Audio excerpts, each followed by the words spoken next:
दोस्तों, सौगंधिक वन को देखने की इच्छा से जाते हुए उन्होंने मार्ग के रमणीय वन और उपवन देखे तथा तरह तरह के पुष्पित वृक्षों से सुशोभित सरोवर और नदियां देखीं। इसी प्रकार आगे बढ़ने पर वे कैलाश पर्वत के समीप कुबेर देव के राजभवन के पास एक सरोवर के निकट पहुंचे। भीमसेन ने वहां पहुंचकर उसका निर्मल जल जी भर कर पिया। महात्मा कुबेर इस सरोवर में जल क्रीड़ा किया करते थे। उसके आसपास देवता, गंधर्व, अप्सरा और ऋषि रहते थे। उस सरोवर और सौगंधिक वन को देखकर भीमसेन बड़े प्रसन्न हुए। महाराज कुबेर की ओर से हजारों क्रोधवश नाम के राक्षस तरह तरह के शस्त्र और पहनावों से सुसज्जित हो इस स्थान की रक्षा करते थे। उन्होंने महाबाहु भीम के पास जाकर उनसे पूछा, कृपया बताइए आप कौन हैं? आपका वेश तो मुनियों का सा है, परंतु आप अस्त्र भी लिए हुए हैं। कहिए यहाँ आप किस उद्देश्य से आए हैं? भीमसेन ने कहा, राक्षसों, मेरा नाम भीमसेन है। मैं धर्मराज युधिष्ठिर से छोटा महाराज पांडु का पुत्र हूँ। मैं भाइयों के साथ आकर विशाला में ठहरा हुआ हूँ। यहाँ से वायु से उड़कर एक सुंदर सौगंधिक पुष्प हमारे निवास स्थान पर गया था। उसे देखकर द्रौपदी को वैसे ही और पुष्प लेने की इच्छा हुई। इसी से मैं यहाँ आया हूँ। दोस्तों, महाराज कुबेर के राक्षसों ने भीमसेन से कहा, पुरुष प्रवर, यह यक्षराज कुबेर देव का प्रिय क्रीड़ा स्थल है। यहाँ मरण धर्मा मनुष्य विहार नहीं कर सकता। यहाँ देवर्षि, यक्ष और देवता भी यक्षराज से आज्ञा लेकर ही जलपान और विहार आदि कर पाते हैं। फिर उनका निरादर करके बलात् कमल क्यों लेना चाहते हैं? और ऐसा अन्याय करने पर भी अपने को धर्मराज का भाई कैसे कहते हैं? आप महाराज की आज्ञा ले लीजिए, फिर जल भी पी सकेंगे और कमल भी ले जा सकेंगे, नहीं तो आप कमलों की ओर दृष्टि भी नहीं डाल सकेंगे। तब भीमसेन ने कहा, राक्षसों, राजा लोग मांगा नहीं करते, यही सनातन धर्म है और मैं किसी भी प्रकार छात्र धर्म को छोड़ना नहीं चाहता। यह सुरमय सरोवर पर्वतीय झरनों से बना है। इस पर कुबेर के समान ही सबका अधिकार है। ऐसे सर्वसाधारण के पदार्थों के लिए कौन किससे याचना करे? ऐसा कहकर भीमसेन उन राक्षसों की उपेक्षा कर स्नान करने के लिए उस सरोवर में उतर पड़े। तब सब राक्षसों ने उन्हें रोका और वे एक साथ ही शस्त्र उठाकर उन पर टूट पड़े। तब भीमसेन ने भी अपनी यमदंड के समान भारी गदा उठाकर उन राक्षसों पर आक्रमण कर दिया। इससे राक्षसों का रोष भी बढ़ गया और वे चारों ओर से घेरकर भीमसेन पर तोमर और पट्टी आदि अस्त्र शस्त्रों की वर्षा करने लगे।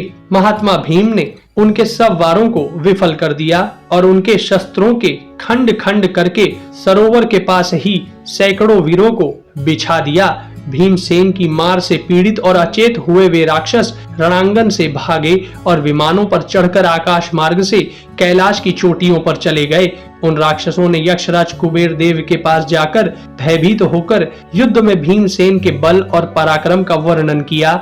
इधर भीमसेन सरोवर से सुगंधित कमलों को बीनने लगे। राक्षसों की बात सुनकर कुबेर देव हंसकर बोले, मुझे इन सब बातों का पता है।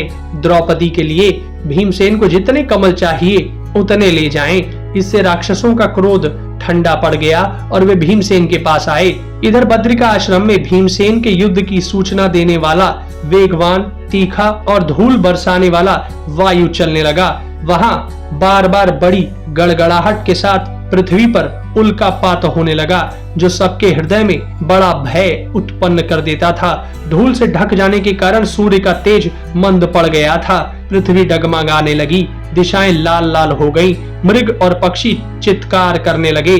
सब ओर अंधकार छा गया, आंखों से कुछ भी नहीं सूझता था। इसके सिवा वहां और भी अनेकों भयंकर उत्पात होने लगे। ऐसी विचित्र स्थिति देखकर धर्मपुत्र युधिष्ठिर ने कहा, पांचाली, भीम कहाँ है? मालूम होता है वह कहीं भयंकर कर्म करना चाहता है अथवा कुछ कर बैठा है, क्योंकि ये अकस्मात होने वाले उत्पात किसी महान युद्ध की सूचना दे रहे हैं। तब द्रौपदी ने कहा, राजन, वायु से उड़कर जो सौगंधिक कमल आया था वह मैंने प्रेम पूर्वक भीमसेन को भेंट करके कहा था कि यदि आपको ऐसे बहुत से कमल मिल जाएं तो आप उन्हें लेकर शीघ्र आ जाएं। ये महाबाहु मेरा प्रिय करने के लिए उन कमलों की खोज में अवश्य ही पूर्वोत्तर दिशा की ओर गए हैं। द्रौपदी के ऐसा कहने पर महाराज युधिष्ठिर ने नकुल सहदेव से कहा, जिस ओर भीम गया है उसी ओर हम सबको भी शीघ्र ही साथ साथ चलना चाहिए। राक्षस लोग तो ब्राह्मणों को ले चले और पुत्र घटोत्कच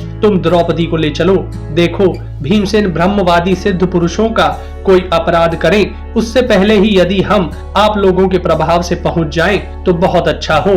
तब घटोत्कच इत्यादि सब राक्षस जो आज्ञा ऐसा कहकर पांडवों और अनेकों ब्राह्मणों को उठाकर लोमश जी के साथ प्रसन्न चित्त से चल दिए, क्योंकि वे अपने लक्ष्य स्थान कुबेर देव के सरोवर को जानते थे। उन्होंने शीघ्र ही जाकर एक सुंदर वन में कमल की गंध से सुवासित एक अत्यंत मनोहर सरोवर देखा। उसी के तीर पर उन्हें परम तेजस्वी भीमसेन दिखाई दिए और उनके पास ही अनेकों मरे हुए यक्ष और राक्षस भी देखे। भीमसेन को देखकर धर्मराज ने बार बार उनका आलिंगन किया और मीठी वाणी में कहा, कुंती नंदन तुम ये क्या कर बैठे हो? इससे देवताओं का अप्रिय हुआ है। यदि तुम मेरा भला चाहते हो तो ऐसा कार्य फिर कभी मत करना। इस प्रकार भीमसेन को समझाकर उन्होंने सौगंधिक कमल ले लिए और फिर देवताओं के समान उसी सरोवर में क्रीड़ा करने लगे। इतने में ही उस वन के रक्षक विशाल काय यक्ष राक्षस प्रकट हो गए। उन्होंने धर्मराज, नकुल सहदेव, महर्षि लोमश तथा दूसरे ब्राह्मणों को देखकर विनय से झुककर प्रणाम किया। धर्मराज के सांत्वना देने से वे कुबेर देव के दूत शांत हुए और कुबेर देव को भी पांडवों के आने की सूचना मिल गई। फिर अर्जुन के आने की प्रतीक्षा करते हुए उन्होंने कुछ समय तक वहां गंधमादन के शिखर पर ही निवास किया। दोस्तों, गंधमादन पर्वत पर रहते समय एक दिन द्रौपदी भाई और ब्राह्मणों के साथ वार्तालाप करते हुए धर्मराज युधिष्ठिर ने कहा, जहाँ पहले देवता और मुनियों ने निवास किया है ऐसे अनेकों पवित्र और कल्याणकारी तीर्थ और मन को आनंदित करने वाले वनों के हमने दर्शन किए हैं। साथ ही जहाँ जहाँ आश्रमों में अनेकों शुभ कथाएं सुनते हुए हमने विशेषतः ब्राह्मणों के साथ तीर्थों में स्नान किया है तथा सर्वदा पुष्प और जल से देव पूजन करते रहे हैं और जैसे कंद मूल फल मिल सके हैं उनसे पितरों का तर्पण किया है। इस प्रकार महात्मा लोमश जी ने हमें क्रमशः सभी तीर्थ स्थानों के दर्शन करा दिए हैं। अब यह सिद्धों से सेवित कुबेर देव जी का पवित्र मंदिर है। इसमें हमारा प्रवेश कैसे होगा? जिस समय धर्मराज इस प्रकार वार्तालाप कर रहे थे उसी समय उन्हें आकाशवाणी सुनाई दी, अब तुम यहाँ से आगे नहीं जा सकते। यह मार्ग बहुत ही दुर्गम है, इसलिए तुम जिस मार्ग से आए हो उसी से श्री नर नारायण के स्थान बद्रिका आश्रम को लौट जाओ। वहाँ से तुम सिद्ध और चारणों से सेवित वृषपर्वा के आश्रम को जाना जो बड़ा ही रमणीक है। फिर उसे पार करके तुम आरिष्टिशेन के आश्रम में निवास करना। उससे आगे जाने पर तुम्हें कुबेर देव जी के मंदिर के दर्शन होंगे। इसी समय वहां दिव्य गंधमय पवित्र और शीतल वायु बहने लगा तथा पुष्पों की वर्षा होने लगी।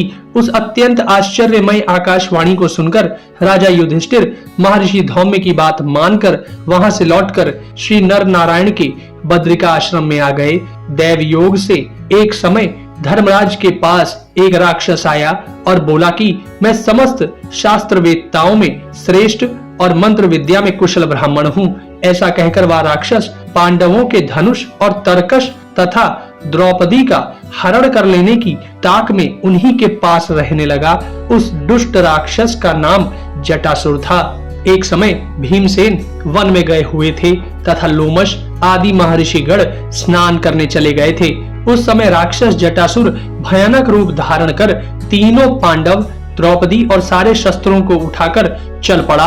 उनमें से सहदेव किसी प्रकार पराक्रम करके छूट गए और उस राक्षस से अपनी कौशिकी नाम की तलवार छीनकर उस ओर आवाज लगाने लगे जिस ओर भीमसेन गए थे। फिर धर्मराज युधिष्ठिर ने उस राक्षस से कहा, रे मूर्ख, इस प्रकार चोरी करने से तो तेरे धर्म का नाश होता है। क्या तू इसका कुछ भी विचार नहीं करता? तुझे सब प्रकार धर्म का विचार करके ही काम करना चाहिए। प्रामाणिक पुरुषों को गुरु, मित्र, विश्वास करने वालों से तथा जिनका अन्न खाया हो और जिन्होंने आश्रय दिया हो उनसे द्रोह नहीं करना चाहिए। तू हमारे यहाँ बड़े सम्मान से सुखपूर्वक रहा है। अरे दुर्बुद्धि, हमारा अन्न खाकर तू हमारा ही हरण कैसे कर सकता है? इस प्रकार तो तेरा आचार, आयु और बुद्धि सभी निष्फल हो गए। अब वृथा ही मरना चाहता है। अरे राक्षस, आज तूने इस मानवी का स्पर्श क्या किया है? मानो घड़े में रखे हुए विष को ही पी लिया है।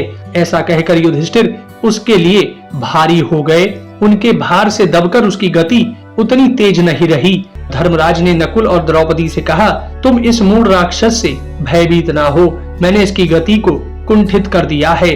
महाबाहु भीमसेन आते ही होंगे, फिर इस राक्षस का अस्तित्व ही नहीं रहेगा। तदनंतर सहदेव ने धर्मराज युधिष्ठिर से कहा, राजन, यह देश और काल ऐसा है कि हम इस राक्षस से युद्ध करें। यदि युद्ध में इसे मार डालें तो विजय पावेंगे, और यदि हम ही मारे गए तो सदगति प्राप्त करेंगे। फिर सहदेव ने राक्षस को ललकारते हुए कहा, अरे ओ राक्षस, तू या तो मुझे मारकर द्रौपदी को ले जाना, अन्यथा मेरे हाथों से मारा जाकर इस पृथ्वी पर शयन करना। सहदेव ऐसा कह ही रहे थे कि अकस्मात भीमसेन वहां आ पहुंचे। भीमसेन ने देखा कि राक्षस उनके भाइयों और द्रौपदी का हरण कर उन्हें लिए जा रहा है। यह देखकर वह क्रोध से भरकर उस राक्षस से बोले, रे पापी, मैंने तो तुझे पहले ही शस्त्रों की परीक्षा करते समय पहचान लिया था, किंतु तू हमारे यहाँ ब्राह्मण वेश में रहता था, इसलिए मैं तुझे कैसे मारता। क्योंकि यह राक्षस है ऐसा जान लिया जाए तो भी बिना अपराध के जो भी राक्षस को मारता है वह नरक में जाता है। किंतु आज तेरी मृत्यु निकट आ गई है, इसी कारण तुझ में ऐसी कुबुद्धि उपजी है। अवश्य अद्भुत कर्मा काल ने ही तुझे द्रौपदी को हरण करने की बात सुझाई है। अब तू जहां भी जाना चाहता है वहां नहीं जा सकता, बल्कि तुझे बक और हिडंब के मार्ग से ही जाना होगा। भीमसेन के ऐसा कहने पर काल की प्रेरणा से वह राक्षस उन सभी को छोड़कर भीमसेन से युद्ध करने के लिए तैयार हो गया। क्रोध से उसके होंठ कपकपाने लगे और उसने भीमसेन से कहा, भीमसेन, तूने जिन जिन राक्षसों को युद्ध में मारा है उनके नाम मैंने सुने हैं। आज तेरे ही रक्त से मैं उन राक्षसों का तर्पण करूंगा। इसके पश्चात भीमसेन और राक्षस जटासुर में बड़ा भयंकर बाहु युद्ध होने लगा। दोस्तों, भीमसेन और जटासुर का बाहु युद्ध होता देखकर दोनों माद्री कुमार नकुल और सहदेव भी क्रोध में भरकर जटासुर पर टूट पड़े, परंतु भीमसेन ने हंसकर उन्हें रोकते हुए कहा, मैं अकेला ही इसके लिए पर्याप्त हूँ, तुम अलग रहकर हमारा युद्ध देखो। तदनंतर दोनों वीर आपस में होड़ बंधकर बाहु युद्ध करने लगे। जैसे देव और दानव एक दूसरे की वृद्धि सहन ना होने से आपस में भिड़ जाते हैं, उसी प्रकार भीमसेन और जटासुर भी एक दूसरे पर चोटें करने लगे। जिस प्रकार पूर्व में एक स्त्री को प्राप्त करने की इच्छा से वानर राज वाली और वानर राज सुग्रीव के बीच संग्राम हुआ था, उसी प्रकार इन दोनों का भी वृक्ष युद्ध होने लगा, जिससे वहां के अनेकों वृक्ष नष्ट हो गए। तत्पश्चात उन्होंने वज्र के समान वेगशाली शिलाओं से युद्ध आरंभ किया। अंत में वे आपस में एक दूसरे पर घूंसों की वर्षा करने लगे। इसी समय भीमसेन ने जटासुर की ग्रीवा पर बड़े ही वेग से घूंसा मारा, जिससे वह राक्षस शिथिल पड़ गया। राक्षस को थका हुआ देख भीमसेन ने उसे पृथ्वी पर दे मारा और उसके सभी अंग चूर चूर कर दिए। फिर अपनी कोहनी के प्रहार से उसका सिर धड़ से अलग कर दिया। इस प्रकार उस जटासुर का वध कर भीमसेन महाराज युधिष्ठिर के पास आए। उस समय मरुदगढ़ जैसे इंद्र की स्तुति करते हैं, उसी प्रकार ब्राह्मण लोग भीमसेन की प्रशंसा करने लगे। जटासुर के मारे जाने पर महाराज युधिष्ठिर पुनः श्री नर नारायण के आश्रम में आकर रहने लगे। इस समय उन्हें अपने भाई अर्जुन का स्मरण हो आया। इस कारण वे द्रौपदी सहित सभी भाइयों को बुलाकर उनसे कहने लगे, अर्जुन ने मुझे कहा था कि मैं 5 वर्ष तक स्वर्ग में अस्त्र विद्या सीखने के पश्चात यहाँ मृत्यु लोक में लौट आऊंगा। इसलिए जिस समय अर्जुन अस्त्र विद्या सीख कर यहाँ आवे, उस समय हम लोगों को उनसे मिलने के लिए तैयार रहना चाहिए। इस प्रकार वार्तालाप करते हुए युधिष्ठिर ने ब्राह्मणों और भाइयों के साथ आगे के लिए प्रस्थान किया। वे कहीं तो पैदल चलते थे और कहीं राक्षस लोग उन्हें कंधों पर बैठाकर ले चलते थे। इस प्रकार मार्ग में कैलाश पर्वत, मैनाक पर्वत और गंधमादन पर्वत की तलैटी को, श्वेतगिरी को तथा ऊपर ऊपर के पहाड़ों की अनेकों निर्मल नदियों को देखते वे 7वें दिन हिमालय के पवित्र पृष्ठ पर पहुँचे। वहाँ उन्होंने राजर्षि वृषपर्वा का पवित्र आश्रम देखा। वह अनेक प्रकार के पुष्पित वृक्षों से सुशोभित था। पांडवों ने उस आश्रम में पहुंचकर परम धार्मिक राजर्षि वृषपर्वा को प्रणाम किया। राजर्षि ने पुत्रों के समान उनका अभिनंदन किया और उनसे सत्कृत हो पांडवों ने वहां 7 रात्रि निवास किया। 8वें दिन उन्होंने राजर्षि वृषपर्वा जी से आगे जाने की इच्छा प्रकट की। उनके पास जो वस्तुएं शेष रह गई थीं, वह उन्होंने राजर्षि को दे दी तथा अपने यज्ञ पात्र, रत्न और आभूषण भी उन्हीं के आश्रम में छोड़ दिए। राजर्षि वृषपर्वा भूत और भविष्य के ज्ञाता तथा समस्त धर्मों के मर्मज्ञ थे। उन्होंने चलते समय पांडवों को पुत्रों की भांति उपदेश दिया। तत्पश्चात राजर्षि की आज्ञा लेकर पांडव उत्तर दिशा की ओर पैदल ही चल पड़े। वह प्रांत अनेक प्रकार के मृगों से पूर्ण था। मार्ग में पहाड़ों के ऊपर भांति भांति के वृक्षों की कुंजों में निवास करते हुए पांडवों ने चौथे दिवस श्वेत पर्वत पर पदार्पण किया। श्वेताचल एक बादल के समान श्वेत दिखाई देता था। इस पर जल की अधिकता थी तथा मणि, सुवर्ण और रजत की शिलाएं थीं। मार्ग में महर्षि धौम्य, द्रौपदी, पांडव और महर्षि लोमश साथ साथ ही चलते थे। उनमें से कोई भी थकता नहीं था। इस प्रकार चलते चलते वे माल्यवान पर्वत पर पहुंच गए। माल्यवान पर्वत के ऊपर चढ़कर उन्होंने किमपुरुष, सिद्ध और चारणों से सेवित गंधमादन के दर्शन किए। उसे देखकर उन्हें हर्ष से रोमांच हो आया। क्रमशः उन वीरों ने मन और नेत्रों को आनंदित करने वाले परम पवित्र गंधमादन के वन में प्रवेश किया। उस समय महाराज युधिष्ठिर ने भीमसेन से प्रेम पूर्वक कहा, अहो, यह गंधमादन का वन कैसा शोभा संपन्न है। इस मनोहर वन में बड़े दिव्य वृक्ष हैं तथा पत्र, पुष्प और फलों से सुशोभित भांति भांति की लताएं हैं। इधर इस परम पवित्र देवनदी गंगा की ओर तो देखो, इसमें अनेकों कलहंस क्रीड़ा कर रहे हैं तथा इनके तट पर ऋषि और किन्नर लोग निवास करते हैं। हे कुंती नंदन भीम, भांति भांति के धातु, नदी, किन्नर, मृग, पक्षी, गंधर्व, अप्सरा, मनोरम वन, अनेकों आकारों के सर्प और सैकड़ों शिखरों से सुशोभित इस पर्वत राज की ओर दृष्टिपात करो। इस प्रकार पांडव अपने लक्ष्य स्थान पर पहुंचकर मन में बड़े ही आनंदित हुए। उस पर्वत राज को देखते देखते उन्हें तृप्ति नहीं होती थी। तत्पश्चात उन्होंने फल फूल वाले वृक्षों से सुशोभित राजर्षि आरिष्टिशेन का आश्रम देखा। राजर्षि आरिष्टिशेन बड़े ही तपस्वी थे। उनका शरीर अत्यंत कृश था। शरीर की रक्त शिराएं दिखाई देने लगी थीं और वे समस्त धर्मों के पारगामी थे। पांडवों ने उनके समीप आकर यथा योग्य प्रणाम किया। धर्मज्ञ अरिष्टसेन ने दिव्य दृष्टि से पांडवों को पहचान लिया और उनसे बैठने के लिए कहा। पांडवों के बैठ जाने पर राजर्षि अरिष्टसेन ने कौरवों में श्रेष्ठ धर्मराज युधिष्ठिर का सत्कार करके पूछा, राजन, तुम्हारा मन कभी असत्य में तो नहीं जाता? तुम सदैव धर्म में स्थिर रहते हो ना? अपने समस्त गुरुजन, वृद्ध पुरुष और विद्वानों का तो तुम सत्कार करते हो ना? पाप कर्मों में तो कभी तुम्हारा मन नहीं जाता है ना? दोस्तों, राजर्षि अरिष्टसेन ने धर्मराज युधिष्ठिर से आगे कहा, तुम उपकार का प्रत्युपकार करना तथा अपकार को भूल जाना तो भली भांति जानते हो ना? और उस ज्ञान का तुम्हें अभिमान तो नहीं होता? तुमसे यथा योग्य मान पाकर साधुजन प्रसन्न रहते हैं ना? वनों में निवास करते समय भी तुम धर्म का ही अनुवर्तन करते हो ना? तुम्हारे व्यवहार से महर्षि धौम्य जी को तो कभी कष्ट नहीं होता। दान, धर्म, तप, शौच, आर्जव और तितिक्षा का आचरण करते हुए तुम अपने पिता पर पिताओं के शील का अनुसरण करते हो ना? तुम राजर्षियों के द्वारा आचरित मार्ग से ही चलते हो ना? जब अपने कुल में पुत्र अथवा नाती का जन्म होता है तो पितृलोक में निवास करने वाले पितृ प्रसन्न भी होते हैं तथा शोकाकुल भी हो जाते हैं, क्योंकि वे सोचते हैं कि पता नहीं हमें इसके कुकर्मों से दुख ही भोगना पड़े अथवा इसके शुभ कर्मों से सुख प्राप्त होगा। हे पार्थ, जो पुरुष माता, पिता, अग्नि, गुरु और आत्मा की पूजा करता है वह इहलोक और परलोक दोनों को ही जीत लेता है।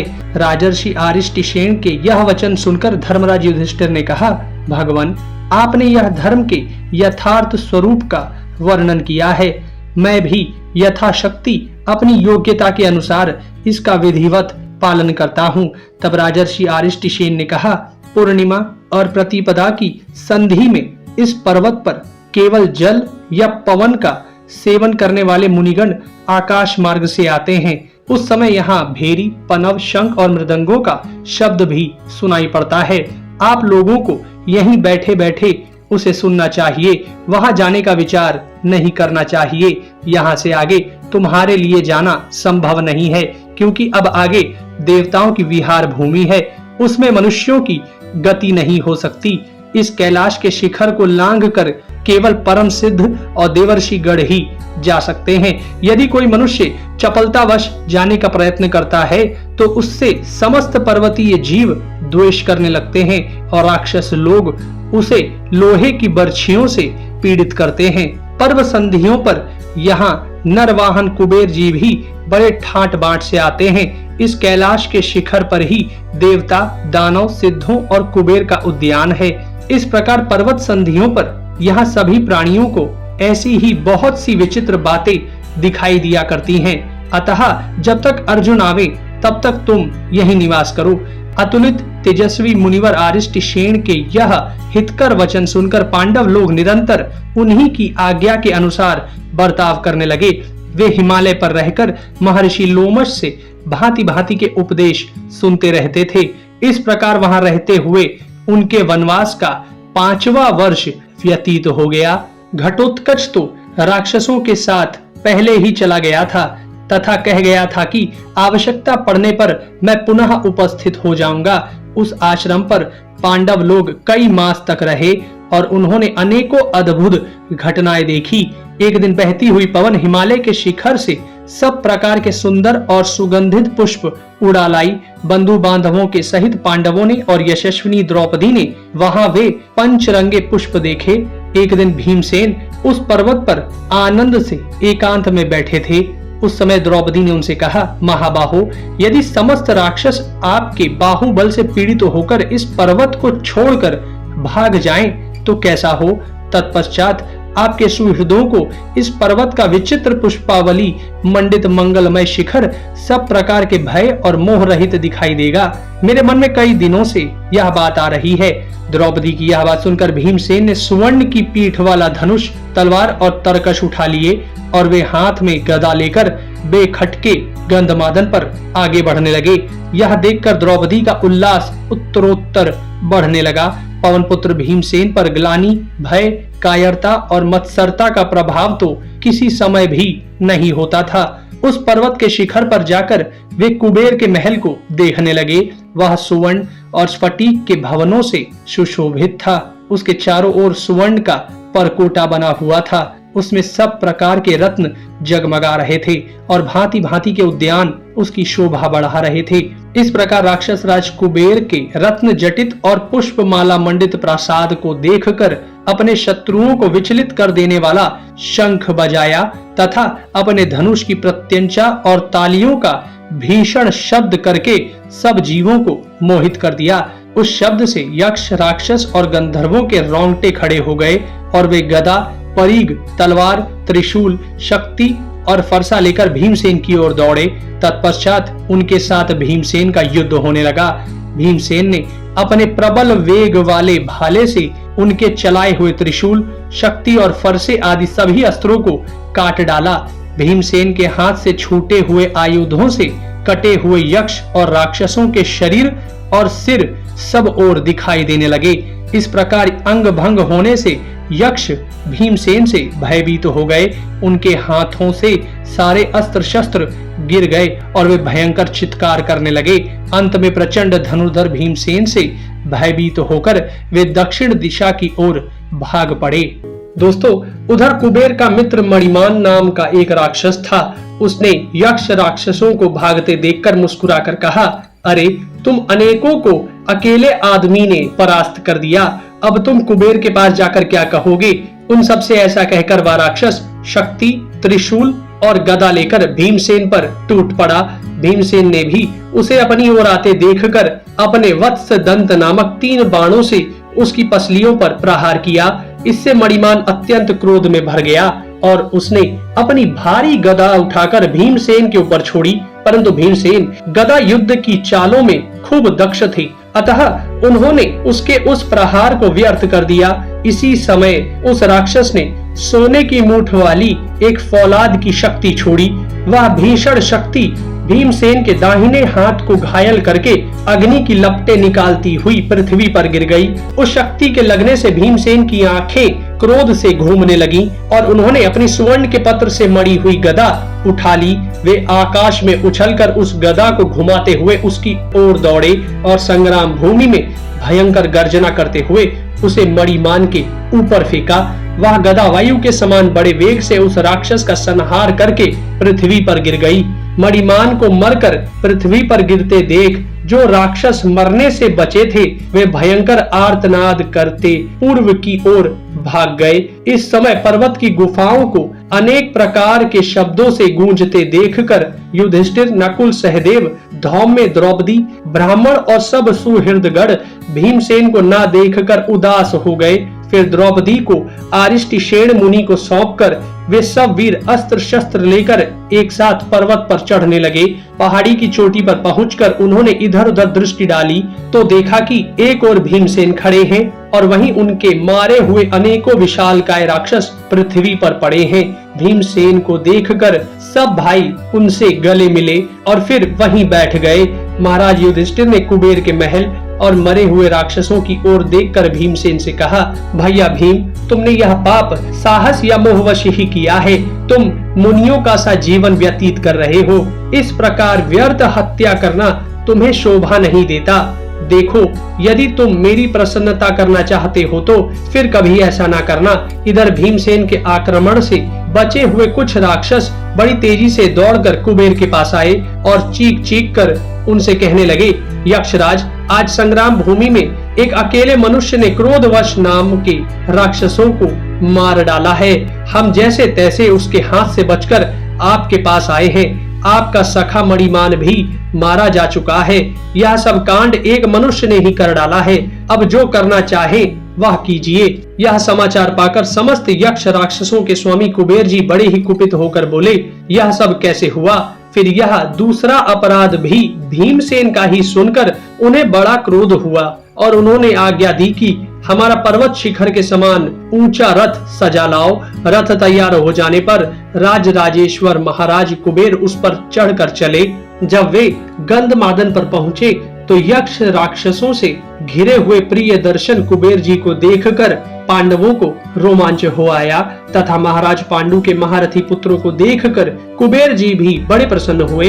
वे उनसे देवताओं का एक कार्य कराना चाहते थे, इसलिए उन्हें देखकर वे हृदय से संतुष्ट ही हुए।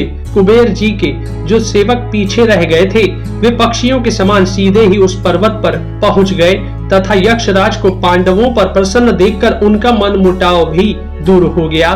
धर्म के रहस्य को जानने वाले युधिष्ठिर, नकुल और सहदेव ने कुबेर को प्रणाम किया और अपने को उनका अपराधी सा माना।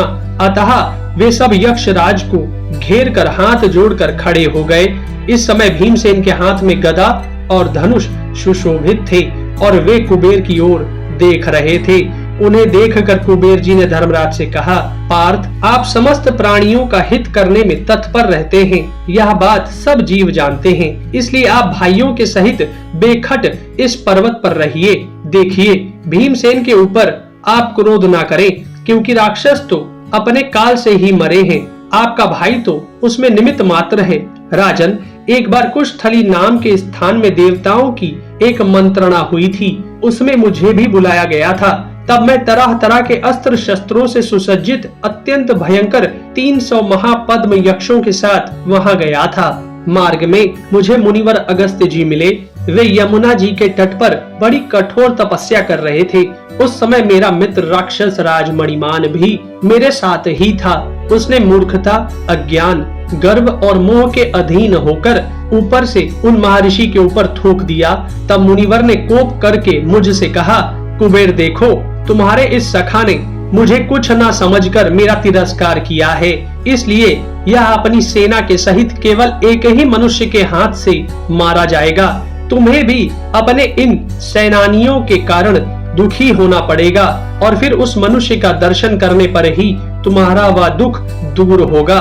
इस प्रकार महर्षियों में श्रेष्ठ अगस्त्य जी ने मुझे यह शाप दिया था। उस शाप से आज आपके भाई ने मुझे मुक्त किया है। दोस्तों, कुबेर जी महाराज युधिष्ठिर से आगे कहते हैं, राजन, लौकिक व्यवहार में धैर्य, कुशलता, देश, काल और पराक्रम, इन 5 साधनों की बड़ी आवश्यकता है। सत्य युग में लोग धैर्यवान, अपने अपने कर्म में कुशल और पराक्रमी होते थे। जो क्षत्रिय धैर्यवान, देश काल का ज्ञान रखने वाला और सब प्रकार की धर्म विधि में निपुण होता है, वह बहुत समय तक पृथ्वी का शासन करता है। जो पुरुष समस्त कर्मों में इस प्रकार बर्ताव करता है, वह संसार में यश प्राप्त करता है और मरने पर सद्गति पाता है। किंतु जो क्रोध के आवेश में अपने पतन पर दृष्टि नहीं डालता और जिसके मन बुद्धि पाप में ही रच पच रहे हैं, वह तो केवल पाप का ही अनुसरण करता है तथा कर्मों का विभाग न जानने के कारण वह इस लोक और परलोक में नाश को ही प्राप्त होता है। यह भीमसेन भी धर्म को नहीं जानता, गर्वीला है, इसकी बुद्धि बालकों के समान है, सहन करना तो यह जानता ही नहीं है और इसे किसी प्रकार का भय भी नहीं है। इसलिए आप फिर राजर्षि अरिष्टिशेन के आश्रम में जाकर इसे समझाइए। यह कृष्ण पक्ष आप उसी आश्रम में व्यतीत कीजिए। मेरी आज्ञा से अलकापुरी में रहने वाले समस्त यक्ष, गंधर्व, किन्नर और पर्वतवासी आपकी देखभाल करेंगे। भीमसेन साहस करके यहाँ आ गया है, सो आप समझाकर इसे ऐसा करने से रोक दीजिए। इससे छोटा आपका भाई अर्जुन तो व्यवहार विषय में निपुण है और सब प्रकार की धर्म मर्यादा को भी जानता है। इसी से लोक में जितनी भी स्वर्गीय विभूतियां हैं, वे सब उसे प्राप्त हैं। उनके सिवा उसमें दम, दान, बल, बुद्धि, लज्जा, धैर्य और तेज, ये सब गुण भी हैं ही। कुबेर के ये वचन सुनकर पांडव बड़े प्रसन्न हुए। भीमसेन ने भी गदा और धनुष को पीठ पर बांधकर उन्हें प्रणाम किया। शरणागत वत्सल कुबेर जी ने भीमसेन से कहा, तुम शत्रुओं का मान भंग करने वाले और सुहृदों के सुख की वृद्धि करने वाले हो। फिर धर्मराज से बोले, अब अर्जुन अस्त्र विद्या में निपुण हो गया है।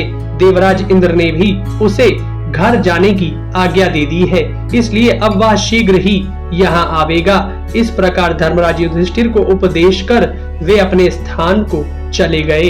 भीमसेन के हाथ से जो राक्षस मारे गए थे, उनके शव कुबेर जी की आज्ञा से पहाड़ से नीचे लुढ़का दिए गए। इस प्रकार युद्ध में मारे जाने से उन्हें मतिमान अगस्त्य जी का जो शाप था, उसका भी अंत हो गया। पांडवों ने वह रात बड़े आनंद से कुबेर जी के महल में ही बिताई।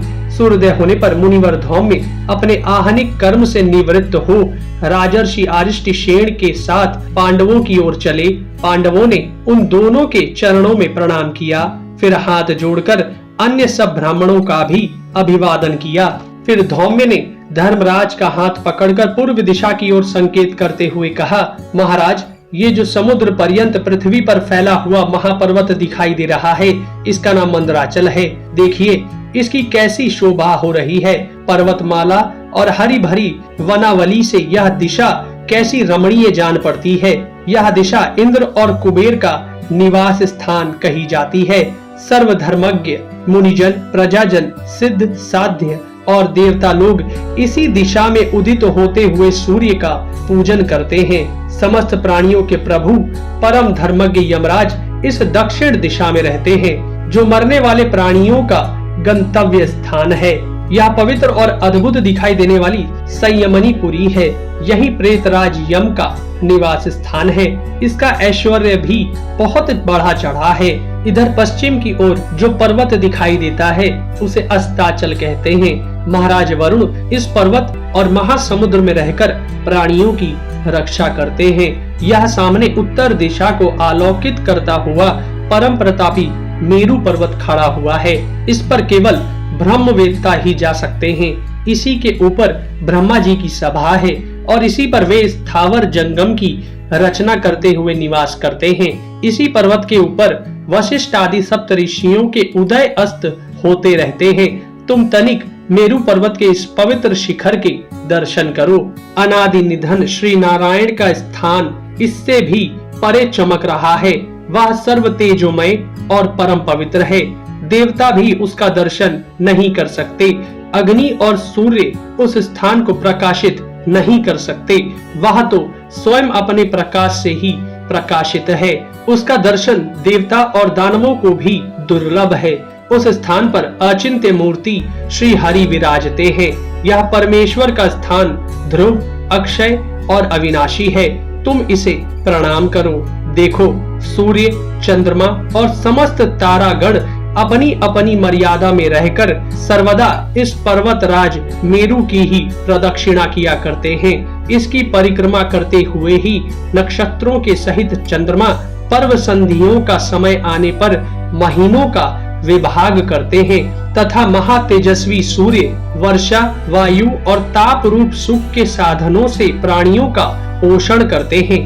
भगवान सूर्य ही समस्त जीवों की आयु और कर्मों का विभाग करके दिन, रात, कला, काष्ठा आदि काल के अवयवों की रचना करते हैं। फिर उत्तम व्रतों का पालन करने वाले पांडव लोग उस पर्वत पर ही निवास करने लगे। दोस्तों, अगर हमारे वीडियोस आपको पसंद आते हैं तो कृपया कर उन्हें शेयर जरूर करें।